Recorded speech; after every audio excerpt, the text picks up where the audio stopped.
On the Avid EQ3s, I have two high-pass filters set to 80.5 Hz to make room for the bass guitar and the kick drum.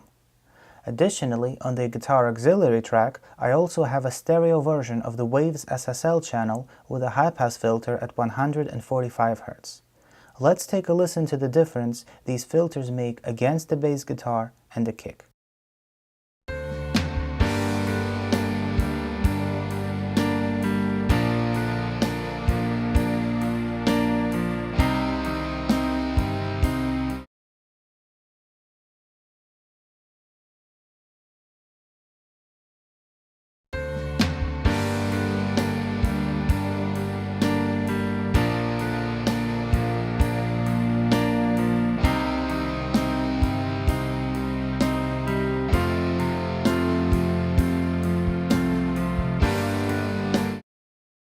Notice how without the filters, the guitars seem to be sitting on top of the track, but with the filters engaged, the guitars seem like they're part of the track. In addition, notice how the kick and the bass become a lot clearer when the filters are engaged.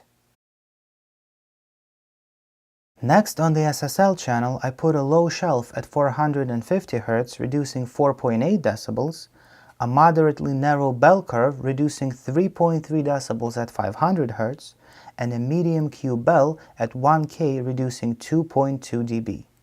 Furthermore, I have a high shelf at 4.32K, adding 1 dB. The cumulative effect of these EQ curves places the guitar above the piano in the mix. First, let's listen to the effect of these plugins with just the guitar and the piano soloed, and then we will listen to it again in the context of the mix.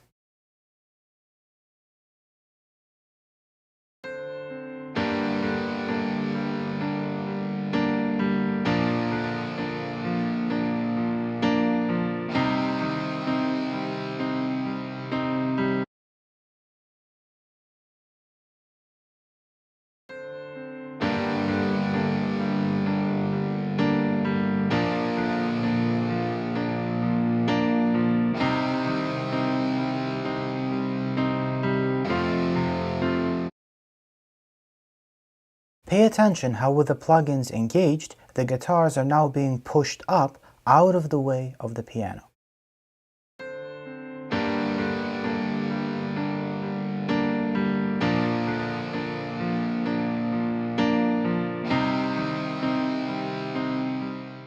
It is almost creating an effect that these instruments are residing on different floors of the same building.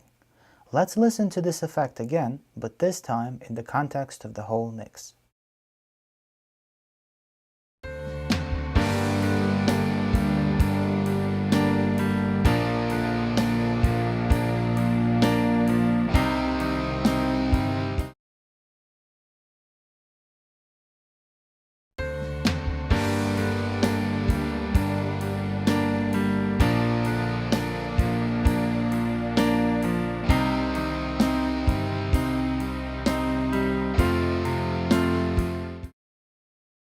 In order to control the high shelf on the SSL and to avoid the guitars from starting to sound harsh, I used a low-pass filter on the Avid's EQ3 plugin in order to keep the high end of the guitars in check.